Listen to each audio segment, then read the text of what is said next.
কিছু ছাত্র সংগঠন সেই ফ্যাসিবাদী ছাত্র রাজনীতির সংস্কৃতির অবতারণা করছে, যা জুলাই গণ অভ্যুত্থানের স্পিরিটের সম্পূর্ণ পরিপন্থী।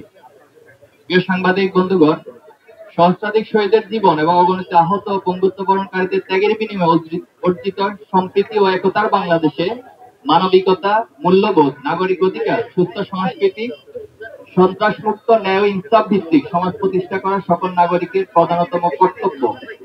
যেখানে ছাত্র রাজনীতির মূল মন্ত্রই হবে একদল সৎ, দক্ষ ও দেশপ্রেমিক নাগরিক তৈরিতে ভূমিকা রাখা। ছাত্র রাজনীতির মাধ্যমে শিক্ষার্থীদের দক্ষতা উন্নয়ন সাধিত হবে এবং দেশ পরিচালনার যোগ্যতা সম্পন্ন হয়ে গড়ে উঠবে। বাংলাদেশ ইসলামী ছাত্র শিবির সেই লক্ষ্যেই কাজ করে যাচ্ছে, যা দেশবাসীর কাছে দৃশ্যমান। কিন্তু আমরা অত্যন্ত উদ্বেগের সাথে লক্ষ্য করছি যে ছাত্র রাজনীতি নিয়ে যে জন আকাঙ্ক্ষা তৈরি হয়েছিল, তা কিছু ছাত্র সংগঠনের আধিপত্য নীতি, সন্ত্রাসী কর্মকাণ্ড, চাঁদাবাজি, দখলদারি, ট্যাগিং ও দোষ চাপিয়ে দেওয়ার হীন সংস্কৃতি চালু রাখার ফলশ্রুতিতে শিক্ষার্থীদের মধ্যে ছাত্র রাজনীতি নিয়ে বিমুখতা তৈরি হয়েছে এবং যা শিক্ষার পরিবেশকে বিনষ্ট করছে। নিষিদ্ধ ছাত্রলীগ বাংলাদেশ থেকে বিতাড়িত হলেও দুর্ভাগ্যজনকভাবে আমাদের বন্ধুপ্রতিম ছাত্র সংগঠন, ছাত্র দল তাদের পথ অনুসরণ করতে দেখা যাচ্ছে। ক্যাম্পাসে সকল ছাত্র রাজনৈতিক ও সামাজিক সংগঠন সমূহের মধ্যে পারস্পরিক শ্রদ্ধাবোধ, সহযোগিতা ও সহাবস্থান নিশ্চিত করে শিক্ষার সুষ্ঠু পরিবেশ বজায় রাখা সকলের দায়িত্ব। কিন্তু আমরা লক্ষ্য করছি বিভিন্ন ক্যাম্পাসে ছাত্রদল, ছাত্র শিবির সহ অন্যান্য ছাত্র সংগঠনকে অন্যায়ভাবে দমনের চেষ্টা করছে।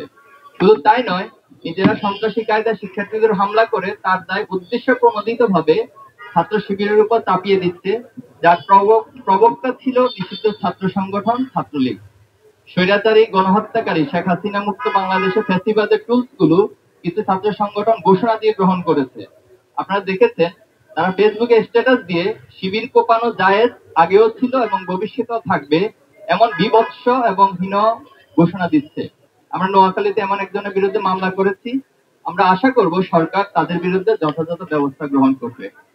শুধু তাই নয়, কুয়েটের ঘটনাকে কেন্দ্র করে ছাত্র শিবিরের সম্পৃক্ততার মিথ্যা বক্তব্য দিয়ে দেশের বিভিন্ন জায়গায় বিক্ষোভ করা হয়েছে। খুলনার শিববাড়িতে তাদের মিছিল থেকে একটা শিবির দর দইরা দইরা জবাই কর স্লোগান দেওয়া হয়।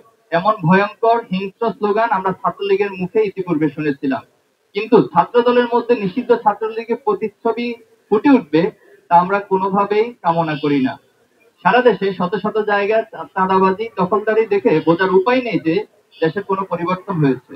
অপরাধীদের হাত বদল হয়েছে ঠিকই, কিন্তু অপরাধ আগের মতোই চলছে।